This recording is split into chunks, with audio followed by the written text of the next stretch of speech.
That's right. We are live. Let's go. It's that time again. It's the Academy Sports Show live, aka also known as the Academy Sports Podcast, and we are alive and kicking. I'm solo dolo again tonight. Ladies and gents, let's get it. I need you in the building. I need you. Come on in. Everybody getting ready to join in as you always do. I always enjoy everybody being here helping us out. I'm just getting everything set up, getting everything muted so I can see what's going on. But we're in the building, baby. So welcome to the show. It's cold. It's Monday. Merry Christmas to everybody. Happy holidays, all that good stuff. We're coming up here on the Christmas holiday. Hopefully everybody's staying safe. Everybody's staying COVID free. And of course, love and prayers go out to everybody that's dealing with a loved one or anybody that's having a situation related to COVID or any other situations of health. Definitely love and prayers go out to you from the Academy Sports family. So just want to give a shout out to my boy Dre. Y'all know me, JWill. Dre's normally in the building with me, sitting right next to me, whichever way that is. But he's out being an adult again, working the late shift. So it's just me tonight. You just get me. So if you're coming into the live feed, make sure you let me know that you're here so I can shout you out. We got a lot to talk about. Skipped last week because I had to be an adult and paint before my furniture got here. So we got that taken care of. So now we can get back to the sports talk. And there is a lot to talk about. Tonight, we're going to cover a few things. One, the NBA starting up. As a matter of fact, starts tomorrow. Believe it or not. Preseason has come and gone. It was brief. A lot of excitement for a lot of people. A lot of things happening in the NBA. A lot of players playing. A lot of teams looking a certain way. Already, everybody's starting to make their judgment. We're going to talk a little bit about that tonight. Let's talk favorites. Who's the favorite in the East? Who's the favorite in the West? Also, let's talk about who's going to win MVP this year. I think that might be interesting. Has the balance of power shifted from the West to the East? Also, man, we got to talk about this James Harden stuff. I mean, it's getting a little ridiculous, at least I think so. I'd love to get your opinion on it. Got some trades that I saw online, some proposed trades for James Harden.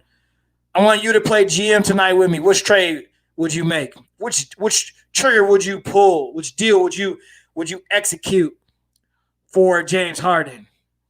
Be honest with you, I wouldn't trade for him at all. But I mean, since we got to talk about it, it is a sports show. That's what we do. Let's get it. We're gonna talk about that tonight as well. Also, Giannis signed. You know, it's been a couple weeks since we've been with you guys. So we got to talk about that. Giannis signed. He signed a boy. Big boy. He's the man now when it comes to the paycheck. Do you agree? Should he have stayed in Milwaukee? Or should he have gone and taken his talents elsewhere? Or do you commend the guy for staying and saying, you know what? Y'all drafted me. I'm going to honor this, and I'm going to sign on again. So we'll get into that. Also, college football playoffs are set. Top 4 teams are in. Let's talk about that. Let's share our thoughts on that. Let's see how we feel about that. And week 15 is coming to an end tonight. Pittsburgh and Cincinnati. I think we all expect that game to go a certain way. However, the last time we were together and we were having expectations of Pittsburgh, they lost to Washington right after I got off the air. Washington ended up beating them. Surprise, surprise. They've lost 2 in a row. This team right here, though, 10-4. Let's go Brownies. We will talk about that and much more tonight on the show. Before we get started, just want to shout everybody out. Appreciate you joining us. I see people are coming in. When you come into the feed, let me know you're here. We got a lot to talk about. I need to know you're there. Of course, as I did last time, I need your help. I need you to talk back to me. That way I have somebody to talk to because I don't have nobody to talk to because Dre decided to work tonight. How dare he make a living for his family while I sit up and do a free podcast. So, my brother, miss you here as always. We're going to jump right into it. You can join us on Facebook. You can join us on YouTube. If you listen to us out there in podcast land, you can get with us every Monday night. We are here live from the Academy Sports Show studios, and we are about to get it in. First topic of the night. Let's go. NBA. Come on, y'all. Are you excited about the NBA being here? New season. Are you excited about the new season in the NBA? There has been a lot of things happening. Came out of the bubble championship, went to the Lakers. It's time to start again. The Lakers and the Heat will have had the shortest amount of time off between the end of one season and the start of another. Hey, mama. So between the end of one season and the start of another season, they would have had the shortest time off. Should that be taken into consideration? Should we give the Lakers a pass as we head into the beginning portion of the season, when most likely you're going to see players like LeBron, AD, probably taking some nights off as they try to get their bodies into, playing shape or back into playing shape and not wearing them down too much over this abbreviated season again. Schedule's been adjusted so that back-to-backs aren't happening as much. Schedule's been adjusted so they can stay in the same city and play some of those back-to-backs, different things like that. They've made different adjustments, different accommodations to the players to help them with the adjustment of dealing with all of the strenuous activity that goes on an NBA player as they go throughout a season. But are you excited? I remember being excited when the NBA picked back up during COVID. I think we all needed a little bit of pick me up from the circumstances that were going on out there. And so it was really exciting to hear about everything that was happening. But at the same time, some will argue that they shouldn't be playing at all. So as we try to kind of return back to normal, they start tomorrow night. The season opens. I'm excited. I'm excited to see how things play out. I'm really excited for some of these storylines that we have happening, a la the James Harden situation, a la Kevin Durant and Kyrie together in New Jersey. So let's dive in. Let's start with the East. So we know right now, going into this, everybody's saying right now that the Nets are the favorite in the East. Do you agree? The Nets are the favorite. Kyrie, KD, both healthy. They look really good in their 2 preseason games. They're 2-0. Point differential, 14.5 points. 116 a game. Look really good. Are they the favorite? I would agree if you're saying yes, they're the favorite. I think it's them and everybody else. If this team stays healthy, there's no team in the East to me that could play with this team. And I know there are good teams in the East. They're better than they've been in the past. Teams like Toronto Raptors. Every time last year, everybody wanted to count out the Raptors. Probably was everybody's big belief because we know that Kawhi went to the Clippers. Kawhi goes to the Clippers. Everybody says the Raptors are going to be no good. Nick Nurse wins Coach of the Year. Raptors make a bunch of noise in the East. Good basketball team. Well-coached team. Plays together. Has a great system. They're going to contend. Miami Heat made it to the finals. Was that lightning in a bottle? Or are they legit? Are they legit? Do you believe that team over a full season, no bubble situation, regular, you're just going to travel to and fro, you're going to go to the arena, play the game, hotel to hotel, like almost as close as to a normal season that you could possibly have. Do you believe that Miami is a legit full season and playoff, we can make a run team? Or did they just play well at the right time? So you got Toronto, you got Miami, you got the Celtics. Celtics are pretty much, for the most part, they're running it back. Their big acquisition in the offseason, Tristan Thompson. Why is that big? They really couldn't bang with anybody last year. They were challenged at the center position. Tristan brings an element to the Celtics that they were missing from an offensive rebound perspective. And he's going to give you a lot of energy. Run the floor. He can defend all 5 positions. He was a key piece to the Cavaliers' championship run. He was a key piece to their success late 2000s, 15, 16, 17 with LeBron. He was a huge cog in that wheel. Got paid because of it. Is he enough, though, to put the Celtics over the top? I don't think so. But will they contend? Yes. And, of course, you can't leave out Giannis Antetokounmpo and the Bucks. He signed. We'll talk about that in a second. They are, or have to be, I guess, considered a favorite in the East because they have to be, right? But they consistently win the regular season title, and they don't win after that. Being a Cavs fan, I remember winning the regular season title, winning 60, 65 games, and then losing in the second round of the playoffs. A lot of people say, well, they started, complaining about social issues, and then they just lost it. I'm not going there. I don't want to go that route and start knocking them for that because I think that was important. What I will say is they are known for winning basketball games in the regular season and then losing in the playoffs because it seems like there is one way to beat them.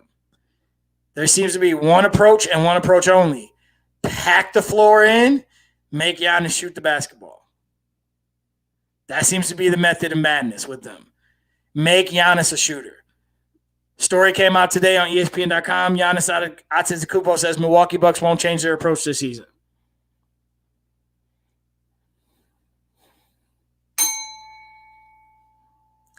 I don't know about that one. I feel like there needs to be an adjustment there. Because I just said it, right? How do you beat them? Pack it in, make them a jump shot, make them jump shooter. Did they get better? Okay, a little bit, right? A little bit. I don't know that I don't know if I feel as though their roster is superior now that they've added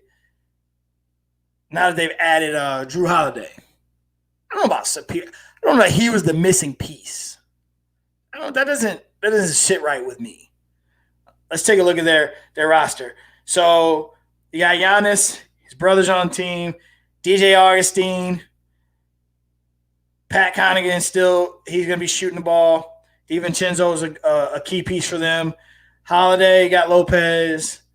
They're believing in DJ Wilson out of Michigan, coming along, developing.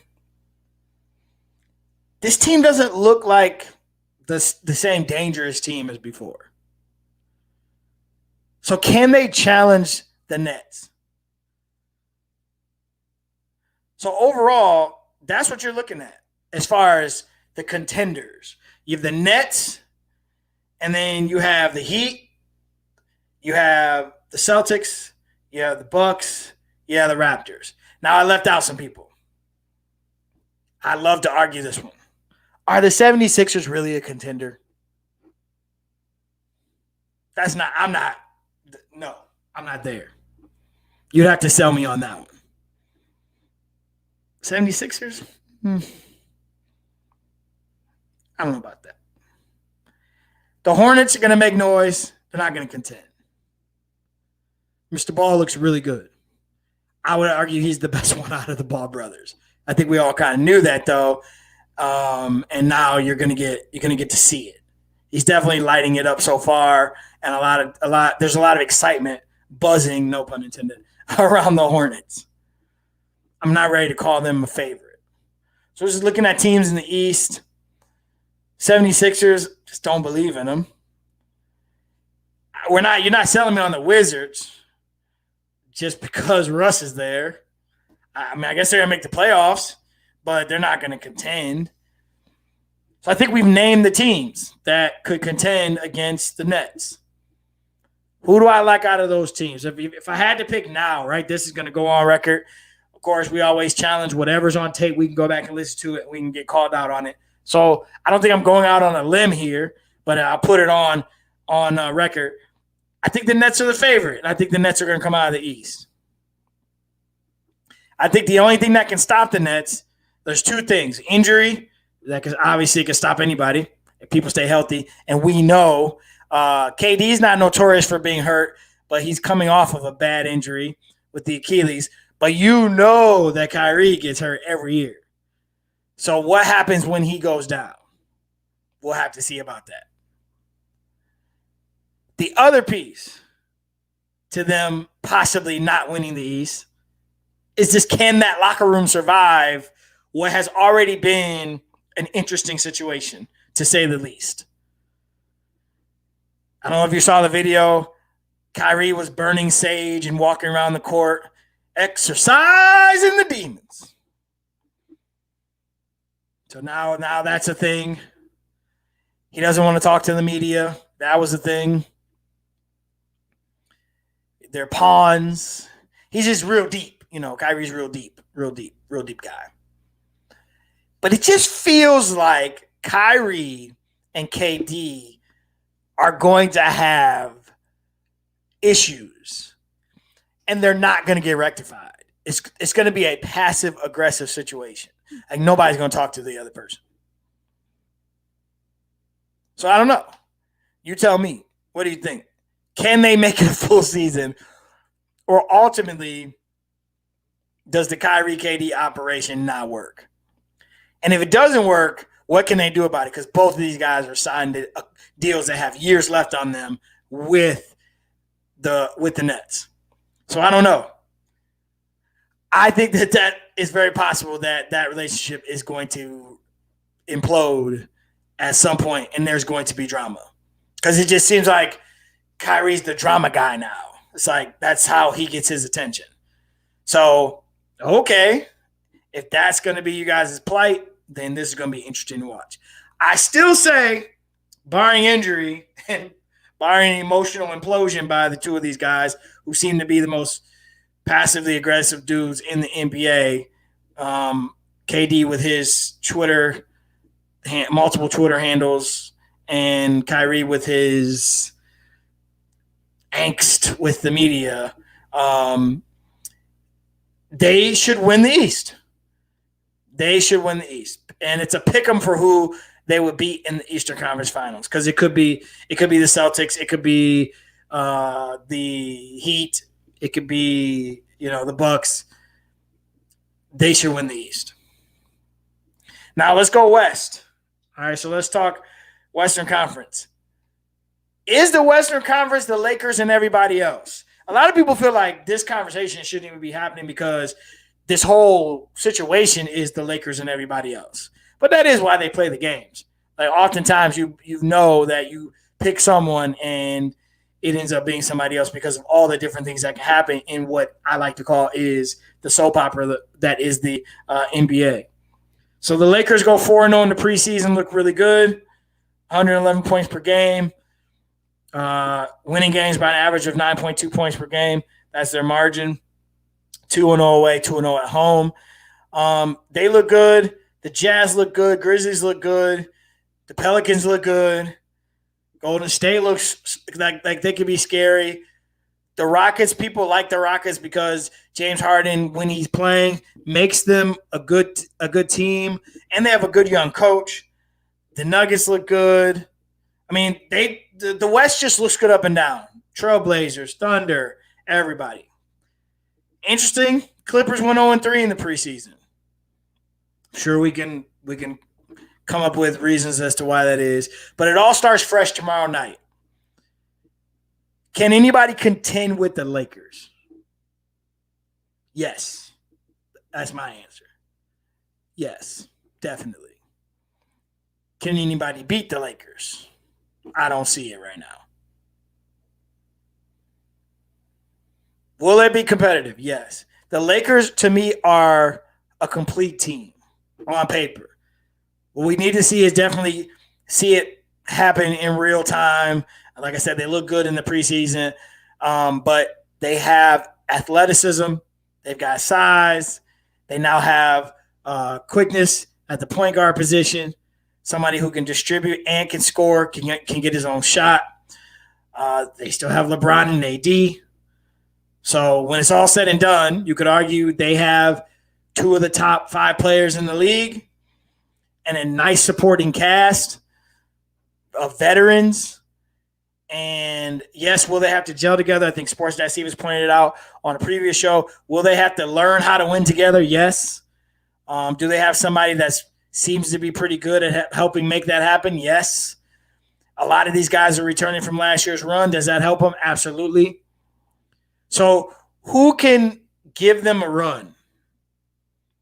A lot of people will say they like Denver. Denver's pretty much running it back. Every year Denver gets better. Every year Denver grows. And every year Denver gets further. Scary team. Well coached. A lot of people like Portland when they're healthy. They always seem to match up well because they have a nice blend of size. You got multiple scorers. They have their own Batman and Robin situation. They have athletic bigs, so they can play big with you. They can guard the pick and roll. They do that pretty well. A lot of people like the Clippers. How could you not? Paul George, Kawhi. I feel like the Clippers slipped a little bit. Lost some key pieces. Don't think they replaced them well. Kennard just signed a $64 million extension. Everybody gets paid in the NBA, I guess. People like the Mavericks. Are the Mavericks really ready? Because what we saw in the bubble, we saw a team that looked young and hungry, and we saw a star that seemed like he was ready to carry the Mavericks back to the promised land in Luka Doncic. But can they knock off the Lakers? That's the question of the night. Can they knock off the Lakers? Not sure, but we shall see.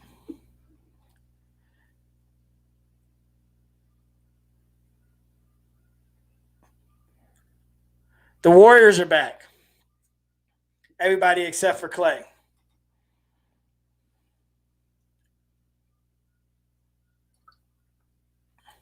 They can shoot it. Steph looks good. They're gonna run. You know what that's going to be when you play them up and down the floor. They're going to run. They have always defended well, and they always move the ball really well on offense. Always a very difficult team to guard. Again, do they have enough? It all comes back to like that same question: do they have enough? Are these teams complete enough? Again, we're barring injury, right? So let's say all things considered, everybody's healthy. You get to that point where you get your shot at the Lakers, whoever you are. Do you have enough to overcome the multiple ways that they seem like they can beat you? So with the Warriors, once you get past the starting five, what's left? Is the bench going to carry them? Do they have enough bench play? Will they have enough bench play? Pelicans look like they want to make some noise and make the playoffs, right? They want to get to the AC finally. Zion looks good.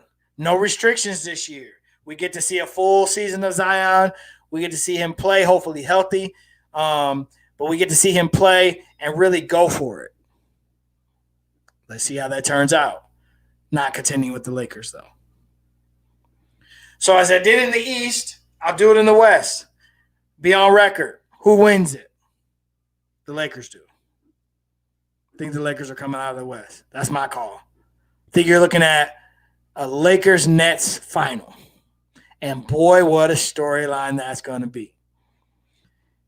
Interestingly enough, you could have potentially now what seems to be a bigger story, a Kyrie LeBron situation where if you let LeBron tell it, he thought things were better than what Kyrie has seemed to let on to be.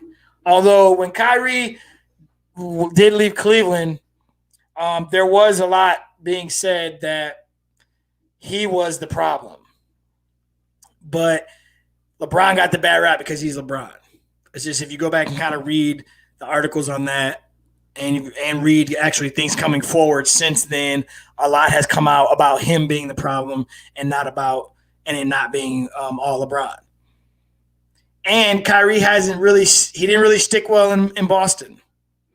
That was really kind of weird in Boston. He ended up in Brooklyn, and now we'll kind of see how that works because he was hurt.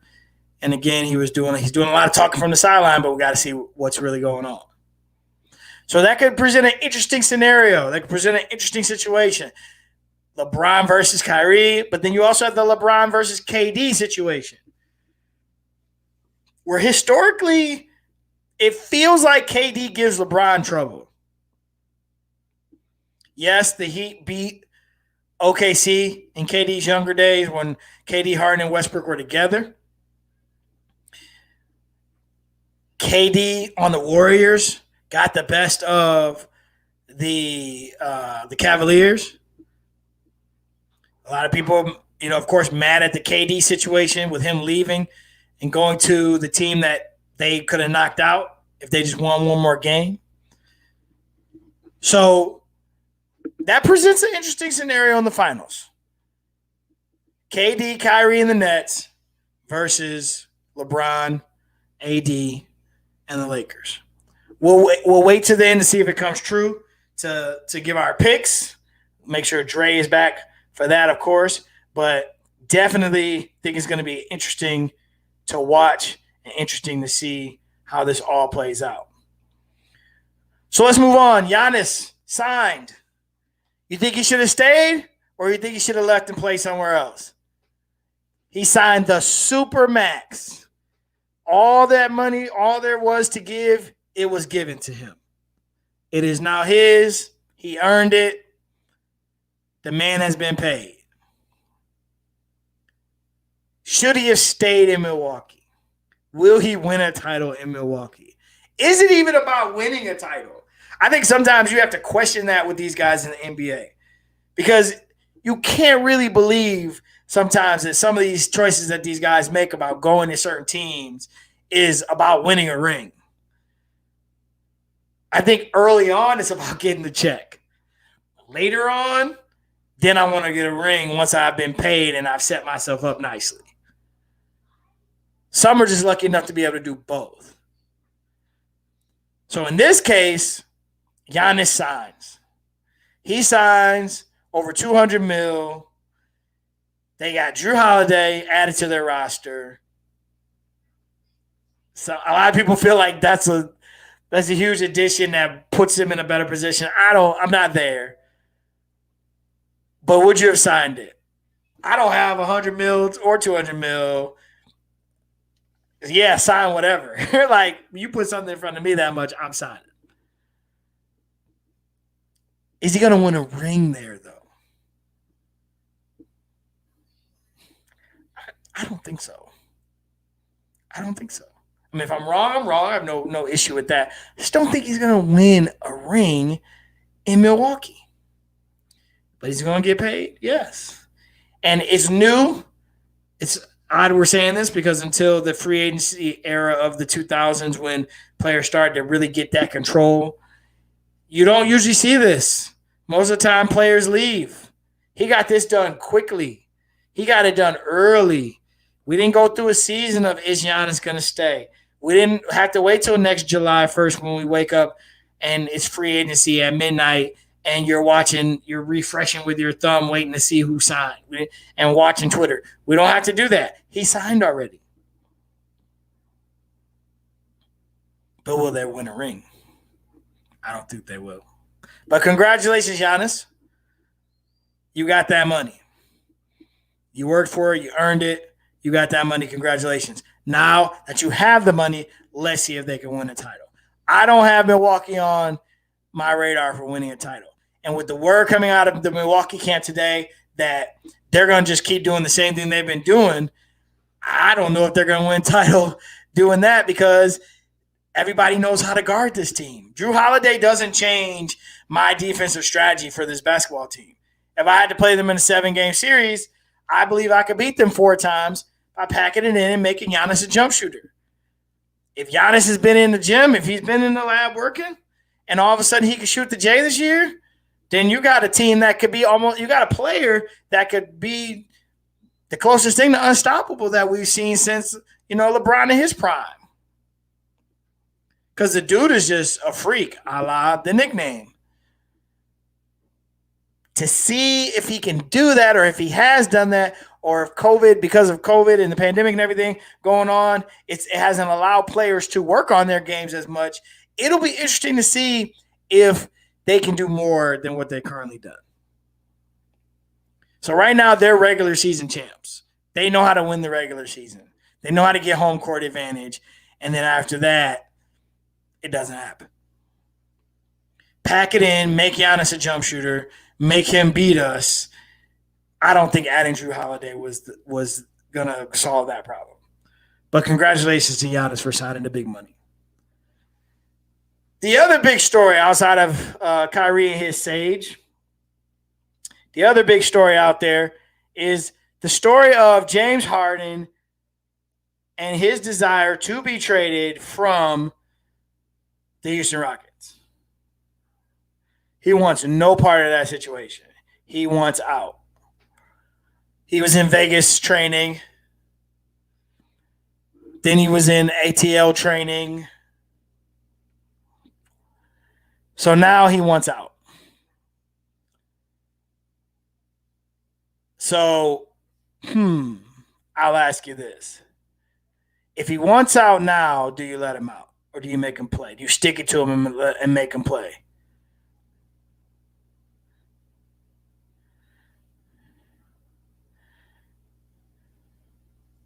That's the question. Because if I'm the Rockets, like, you definitely got to get a lot for this guy.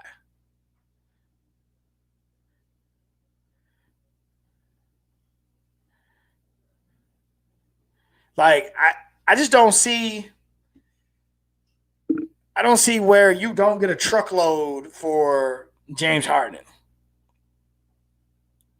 So let's talk potential trades. Here are the potential trades out there. Yes or no, would you do the deal? Here's potential trade number one. James Harden to the Sixers. Sixers receive Harden. Rockets get Ben Simmons, Terrence Ferguson, 2021 first-round pick, and a 2023 first-round pick. Love it or hate it? You tell me. Love it or hate it?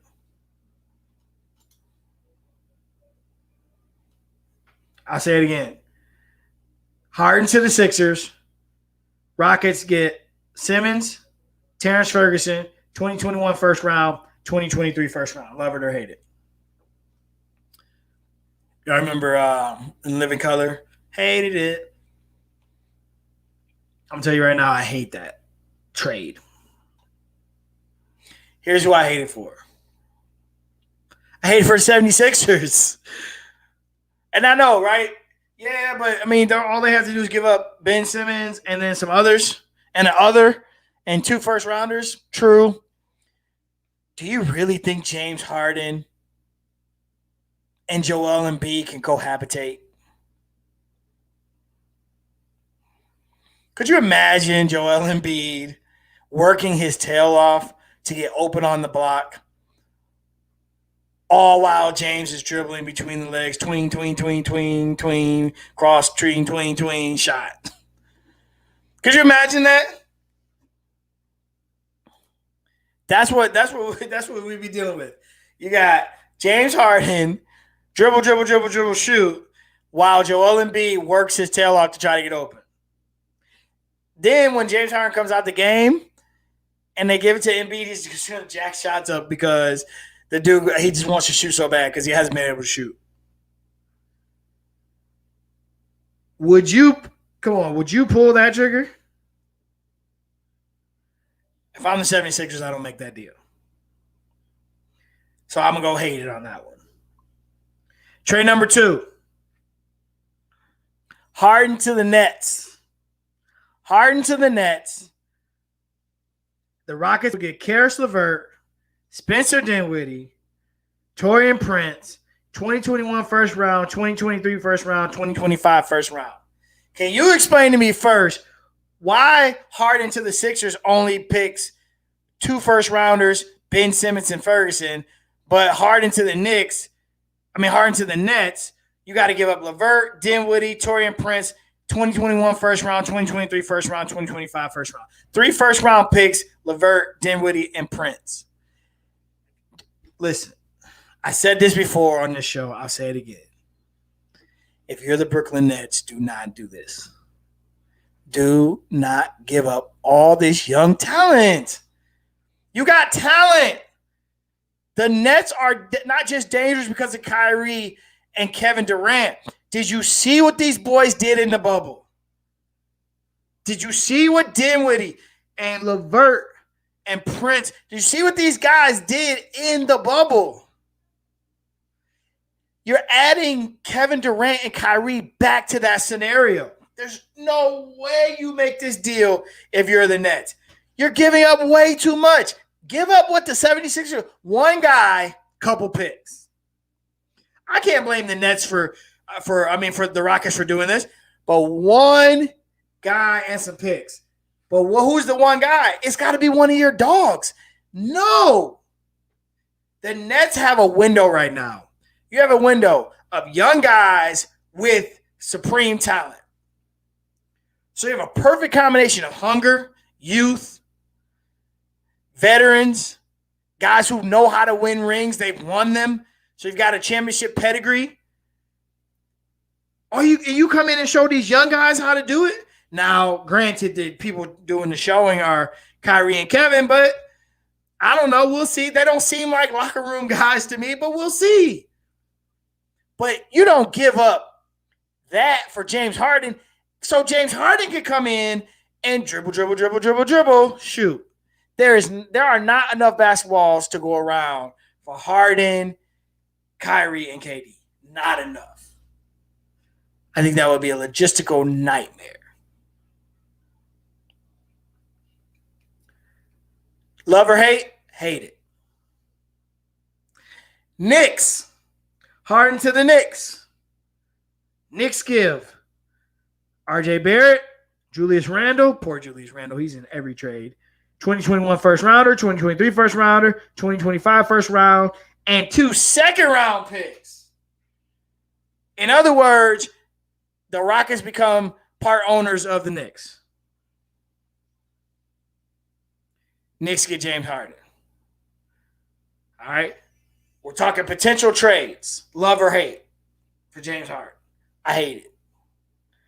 Now, why not see it happen? Because the Knicks are the Knicks? Sure. I mean, Harden in that market, everybody would love.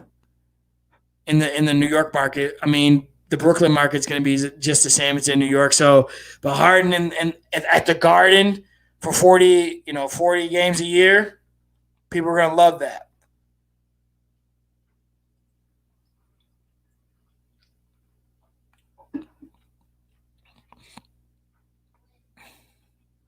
Is that what you want to see, though? Harden to the Knicks for their whole team. Interesting. Here's another one. Harden to the Nuggets. Love or hate it.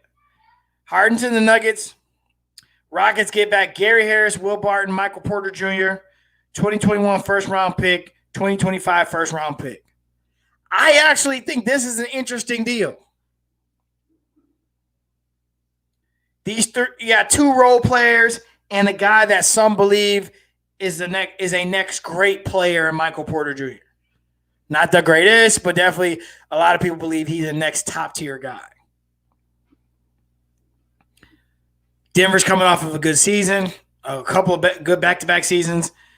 Does Harden make them supremely dangerous against the Lakers? Love or hate this? Hate.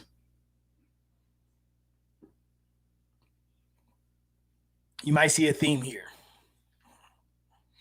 Last one. Warriors-Rockets. Okay? Harden to the Warriors. It already doesn't work, but Rockets would get back Wiggins, Wiseman, 2021 first round, 2023 first round, 2025 first round. So potentially you would set up a Harden, Clay, Steph, Draymond situation. Love or hate? Hate. What am I telling you, people? I hate every trade possible. that is James Harden. To me, he goes somewhere and ruins the system. The Warriors system is about ball movement. It's about constant flow, constant energy in the basketball as it moves around the floor. First guy that's got the green light to shoot it, shoots it. That's James Harden. The part about shooting it, it's the ball movement part that would scare me if I were a Warriors fan. It's not going to move. Ball's not going to move. It's going to stop at James Harden. So any team that Harden goes to, everybody becomes stand around and shoot guys. And if you truly believe he can go to the Nets and be the third guy, you can get the bell. So what am I saying? Just stay in Houston. Just stay in Houston and deal with it. I think he messes up all these teams. I mean, literally every one of these teams.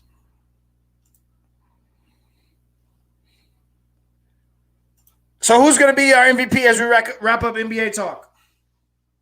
Early season predictions. Who do you like?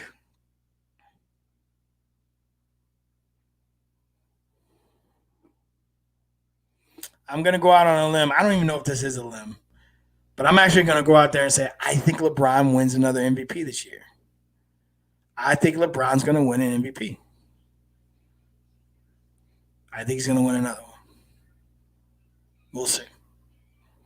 So that wraps up our NBA talk. Before we transition to college football playoff, appreciate everybody joining us again in the live feed. As always, if you're just joining us, make sure you shout out. Let me know you're there. Say hello. So I can say hello back, shout you out, show you some love. Just got finished talking NBA. Season starts tomorrow night. I've made my prediction. I think we're looking at a Nets-Lakers finals. Not going to predict who I think is going to win that, but I think that's what we're looking at, Nets and Lakers. That's, of course, barring any injury and also barring the implosion of the Nets locker room, because apparently we have two of the weirdest, most passive-aggressive guys ever to play in the NBA playing on the same team now. We also talked Harden trades. So if you want to go back and listen to that, leave a comment in the comment section. Love or hate. Do you like the trades that I threw out there? 5 different trades, 5 different teams. What they would have to give up to get him. I hated all of them because I just don't think you should trade for James Harden. And with the way he's being right now, I think it's safe to argue he's showing you a side of him that would not make me want him on my team.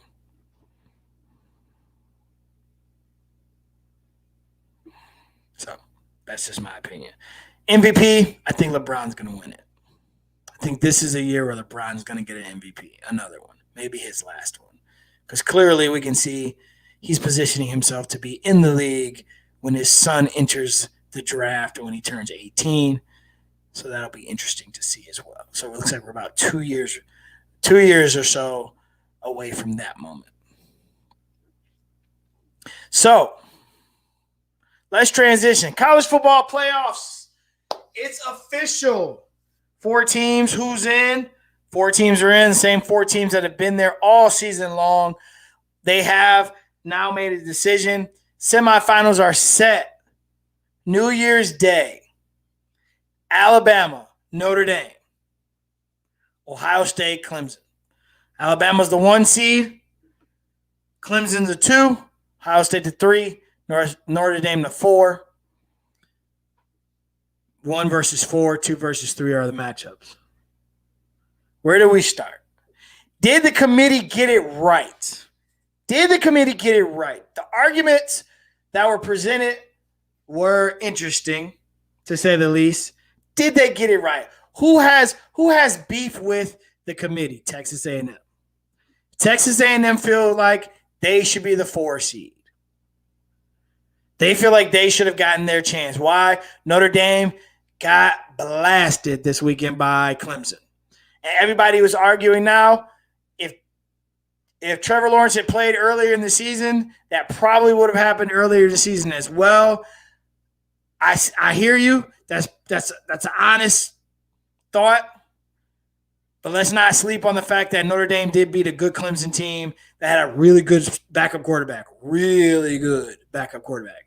Not only that, then Clemson was missing 4 starters on defense that day. So there were a lot of reasons or a lot of variables that went into that. But we're not going to take that win from them. Notre Dame beat Clemson. Clemson blew Notre Dame back out. Is that enough to knock Notre Dame out? I didn't think so. Reason being because Notre Dame beat some other really good teams this year that went on the road in North Carolina, really good win. I was just talking to Lawrence about this, my boy, talking to DJ. He said the same thing. Avid Notre Dame fan, been that way all his life. It's like he was born and raised in South Bend and he was born and raised in Cleveland.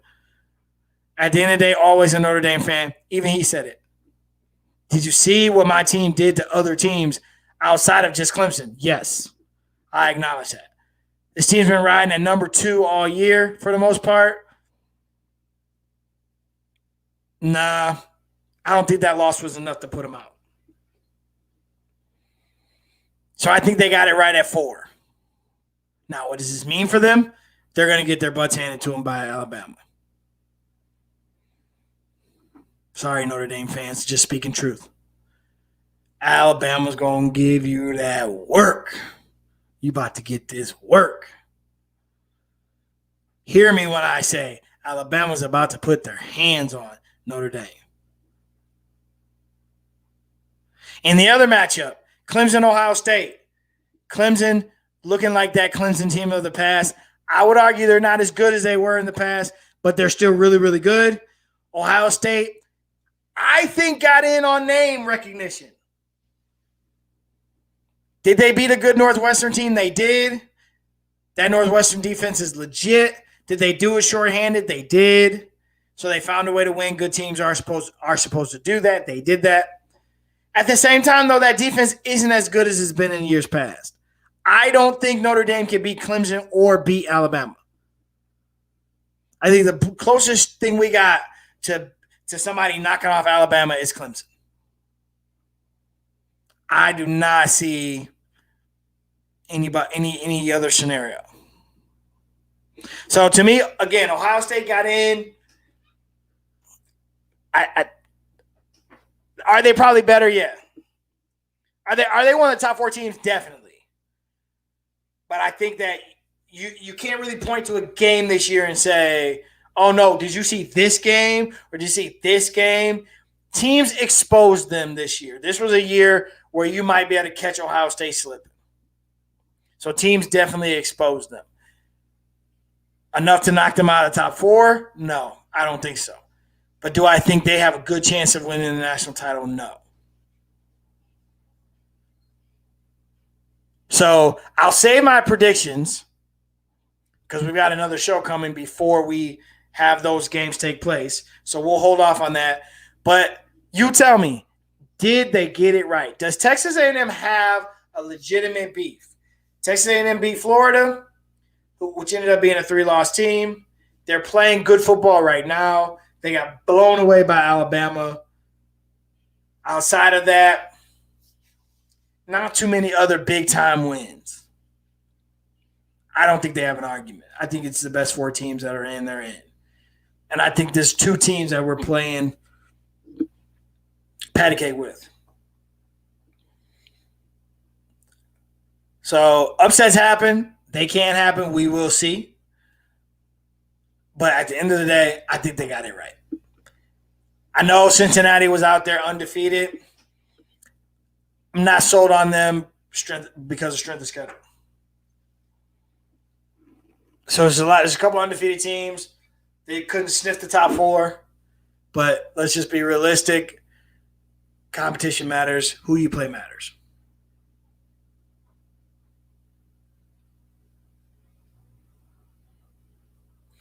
So I think that is a part of something you have to work through. But did they get it right? I think they did. Does Texas A&M have a beef? I don't think so. All right, don't forget you can listen to us live on YouTube, or on my Facebook page at Joel Williams, or on Dre's Facebook page at Andre Douglas. Every week, we're here on Monday evenings. If we're not, we try to get the word out to you guys that we're not. But we are usually here every week. I'm riding solo dolo tonight. My co-host is adulting and making money for his family this evening by working the late shift. Hopefully he'll be back with me next week. We also thank our listeners in podcast land. You can always find us on iTunes, Purple Podcast app, or on SoundCloud. Just go to SoundCloud.com or on the SoundCloud app. Look up the Academy Sports Podcast, and you'll see our faces. You'll see the logo, and go from there. NFL talk, baby. Cleveland! This is for you. Here we go, Brownies. Here we go. Here we go, Brownies. Here we go. That's right, ladies and gents. My Browns are 10-4, baby. Let's go. Browns are 10-4. Still didn't clinch to get in the playoffs, but we can clinch next week with a win and some help. We play the Jets next week, who I guess are coming off of a win and will be riding high, or maybe they're just mad because they won and now they're the second pick in the draft. I don't know. But we have the Jets next week, one game at a time. You win next week. If Indianapolis loses, we clinch. I think if Miami loses, we clinch. There's one other. If the Ravens lose, we clinch. Out of those three, though, it looks like the best chance for clinching would be, believe it or not, would be rooting for the Browns fans would be rooting for the Steelers to win next week in order for the Browns to clinch, assuming that the Browns are going to beat the Jets on Sunday. So I think that's interesting that it could amount to that scenario, but it'll be interesting. Yeah. So if Miami loses to Vegas on Saturday night, then basically Sunday it could be Cleveland playing New York for a chance to lock up a playoff spot. I don't know. Miami's a good football team. Vegas can be iffy at times, so I don't know how possible that is. But Indianapolis goes to Pittsburgh. If they win, then if Pittsburgh wins and Cleveland wins, then that locks up everything for Cleveland. Or I'd be rooting for a Ravens loss to the Giants, and I don't see that as actually happening. So Mama said, go Browns. That's right. So let's talk NFL. Week 15 is coming to an end here tonight. We got Steelers and Bengals tonight. Everybody believes that the Steelers are going to win that game. Bengals are not very good, and they lost Joe Burrow a few weeks back to a season-ending knee injury. So nobody expects Cincinnati to win that game. Oddly enough, if Cincinnati does win that game, then it now can set up a situation where the Browns and Steelers could be playing for the title, for the AFC North title in 2 weeks. But I just don't see that happening. So interesting weekend in the NFL. Nothing really too big or major as far as games being won. The biggest surprise was the Jets beat the Rams. That was really the biggest surprise. What were you thinking? New York, what were you thinking? I mean, I know we're not supposed to promote tanking, but come on. You lose, and now you're the number 2 seed, or you have the number 2 pick in the draft because of some weird tiebreaker about like strength of schedule winning percentage or something crazy like that. So right now, the Jacksonville Jaguars own the number 1 pick in the draft. I don't think they can mess that up anymore, right? Like, that's a Trevor Lawrence pickup. It's got to be. So that was the big news of the weekend. Just kind of looking over the scores here. Kansas City, New Orleans faced off. Nice little battle. Kansas City comes out on top, 32-29. Mahomes throws for 254. Edwards-Helaire, 79 rushing yards. but he also ends up with a bad injury.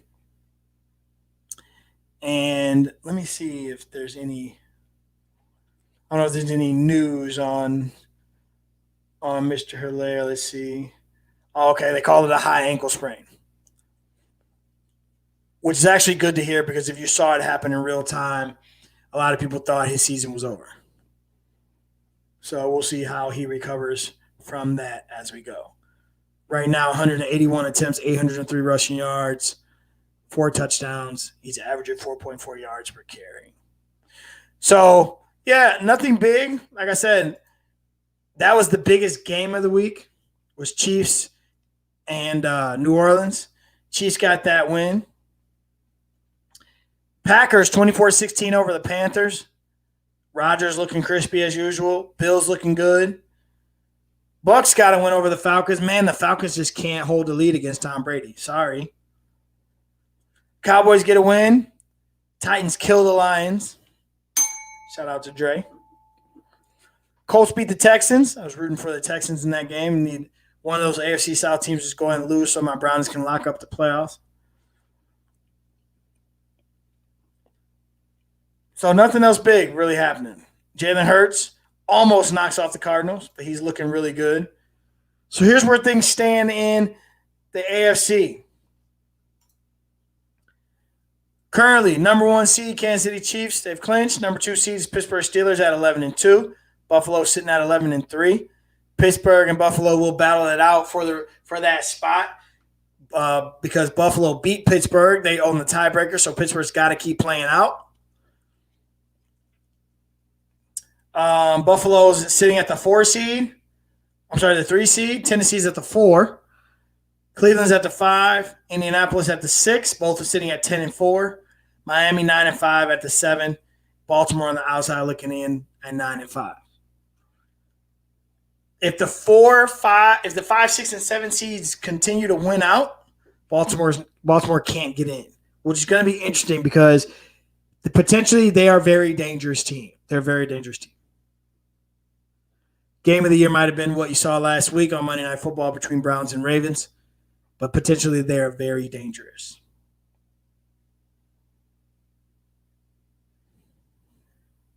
NFC, Green Bay holds the 1 seed, 11-3. New Orleans sitting at the 2, 10-4. Seattle at the 3, 10-4. Rams 9-5. Still lead the West, even though they lost to the Jets over the weekend. Bucks 9-5, sitting at the 5 seed. It's a wild card. Arizona at the 6, 8-6. Chicago Bears are 7-7.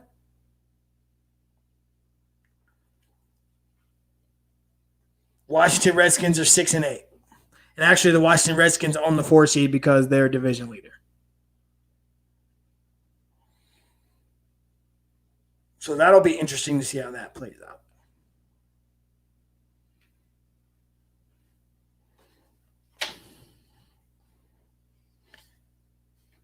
MVP talk. 2-man race. Mahomes, Rodgers. Who is the MVP of the NFL? This might be one of the toughest ones ever. It's easy to say Mahomes, right? It's easy to just say, listen, the guy is what he is. I mean, you just watch him play. They're never out of it. When they're in 4-minute offense and all they need is a couple first downs, most teams will run the ball. He's not running the ball. Most teams would say, "No, you just run it, make the other team use their timeouts, and then burn their timeouts, and then that's it." No, you can almost guarantee that they're going to throw it on 3rd down to try to get that first down. It's just not how it works.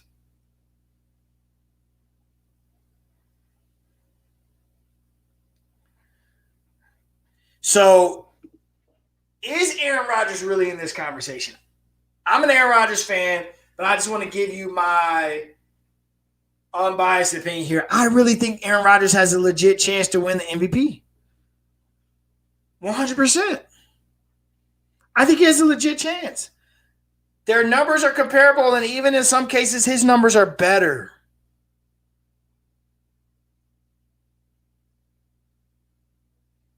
I'm just pointing it out.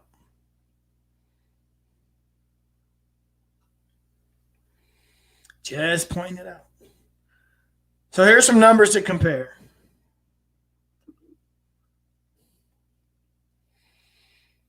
Let's see. Completion percentage. Rodgers, 69.6 over Mahomes, 68.4.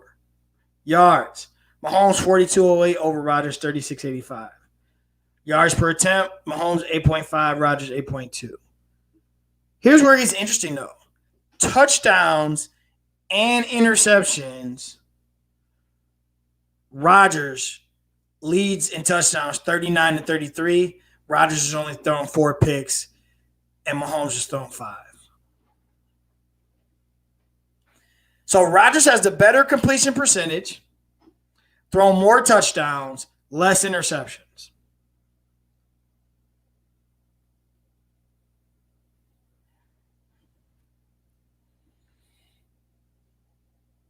Just throwing it out there. Just asking the question. I think Rodgers has a legit chance. I think Mahomes will win it because the writers love Mahomes. They love Rodgers too, but they love Mahomes more. But can't you argue, and this is the age-old argument about the MVP, who's more valuable to their team?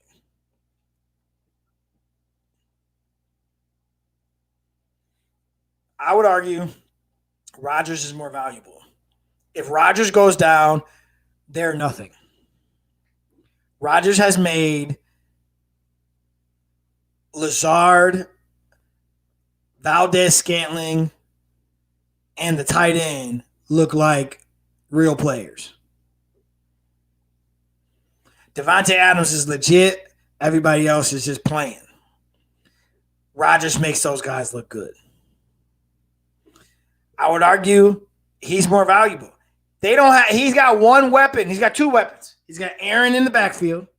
Got Aaron Jones. He's got Davante Adams on the outside. That's it. That is it. That is it.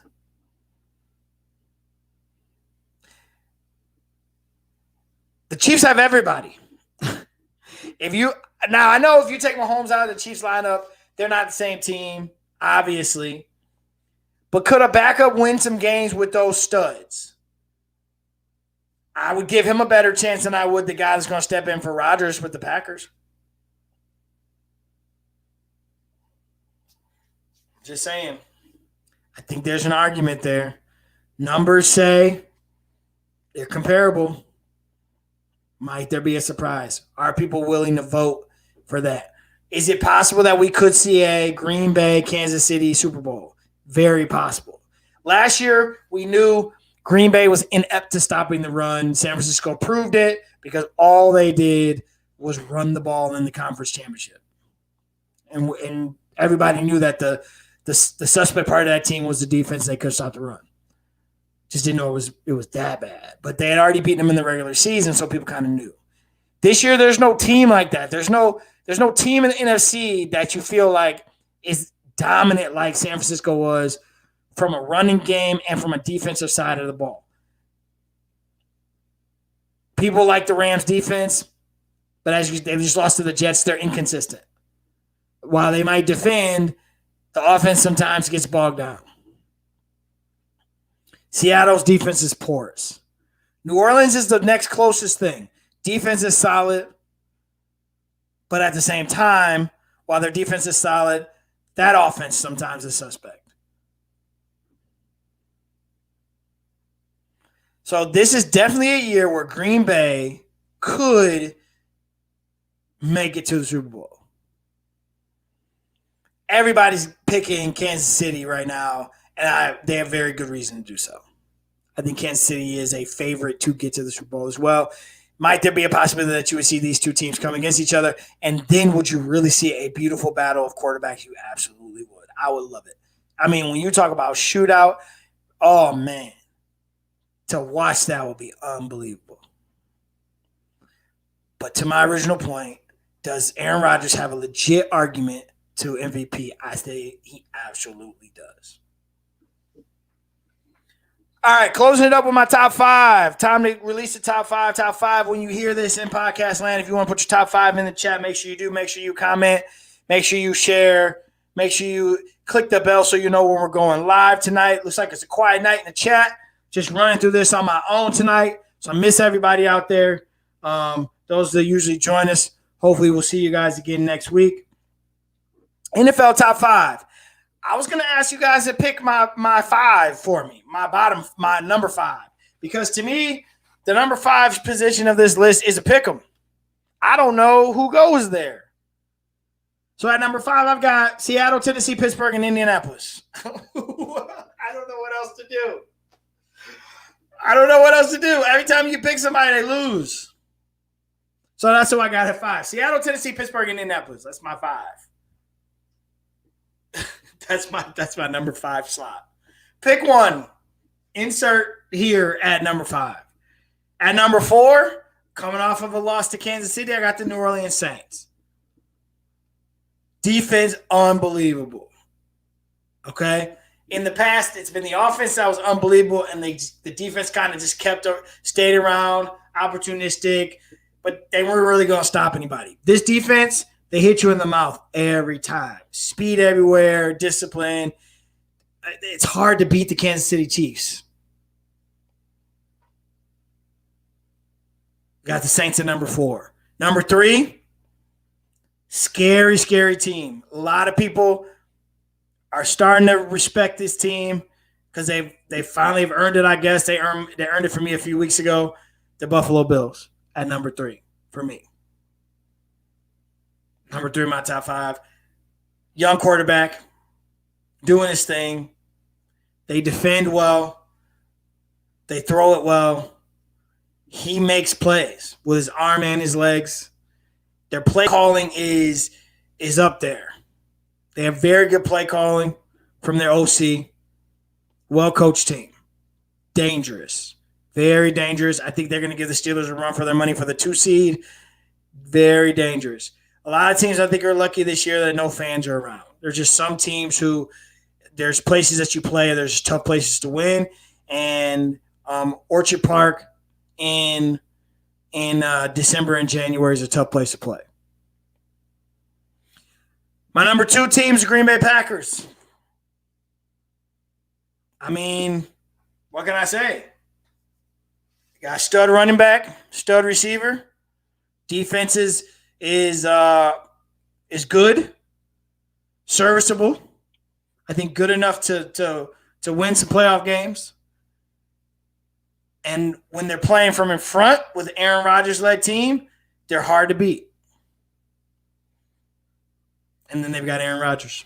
Oh, yeah, that guy. He's a bad man. At number 12, he's a bad man. So I think they're at number two. Solid, locked in. Number one seed in NFC. I think they'll win out. I don't see they got 2 weeks left. I think they'll win out. I think they'll get that 1 seed. I don't think they'll trip up. Again, another place to play that's tough to play in December and January. But no fans this time. But this is a year that they could make a run to the Super Bowl. And boy, would that be interesting to see Aaron Rodgers versus who everybody thinks is going to be there in the end, and that's the Kansas City Chiefs and Pat Mahomes. And my number one, I think, is obvious. Number one is KC for all the apparent reasons that we all could agree on. I don't know where the weakness is on this team. I would say if there's going to be a weakness, it must be defensively. But, I mean, it's hard to – this is hard to defend. You can't play them man-to-man because they'll run by you. But you can't – it's hard to zone up because they'll run by you. He'll pick you apart in the zone, and then they'll run Tariq down the field, and he'll outrun a safety. And Mahomes will just throw him open. So it becomes very dangerous. So that's my top 5.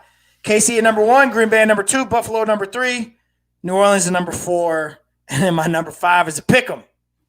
Insert team here: Seattle, Tennessee, Pittsburgh, Indianapolis. I don't know. Even my Browns. I don't know. Insert a team here. It's as a Cleveland, I'm just settling in with this new belief that the Browns are actually a good football team. This is not a random 2020 situation. All right. So that's it for tonight, folks. Appreciate you joining us as always. Want to take a moment and thank our sponsor, Vaughn's Plumbing. Both licensed and insured. Vaughn's Plumbing gets you up to code, residential, commercial, home repair. All you got to do is call them at 313-304-7786, or you can check them out at vaughnsplumbing.com. Go to their website, see all the services that they offer, all the services they provide. You'll be able to see where and how to get in touch with them, or just give them a call at 313-304-7786. Let them know that the fellas over at the Academy Sports Show sent you, and he will take care of you. Also, if you want to get a read on our show, hit us up at academysportsshow@gmail.com. Again, that's Academy Sports Show. It's 2 S's. You see those 2 S's, sports show @gmail.com. And we'll be happy to discuss pricing with you if you want to get a read on our show. And we can advertise your business right here at the bottom of the screen, just like you saw it just happen here for Vaughn's Plumbing. Vaughn's Plumbing has been with us for years, so we definitely thank Pastor Mike Vaughn and all of his support. So go check him out, vaughnsplumbing.com. And again, if you need some help or some assistance with plumbing, hit him up at 313-304-7786, and he will be able to assist you. Again, thanks everybody for joining us. Again, you can always check us out on iTunes, Purple Podcast app. Just look up the Academy Sports Show. You'll see our logo. You can follow us on Instagram and on Facebook at Academy Sports Show, or you can follow our personal pages. I'm on Instagram at JWill02, or you can follow Dre at Dre_on-air, or you can check us out on Facebook at Joel Williams or at Andre Douglas. Make sure you click the bell. Make sure you like. Make sure you share. And make sure you comment if you're listening to the show and you got something to say. Good night, Mama. So if you got something to say, make sure you comment and let us know your thoughts. We love to talk to the listeners and get into a nice, good, healthy debate in regards to sports. So that's all from the Academy Sports Show studios. Until next week, enjoy football, enjoy the NBA, enjoy all that sports has to offer, and most of all, make sure you stay healthy and make sure you stay safe. Happy holidays. We will see you next Monday, and Merry Christmas to everybody. Peace.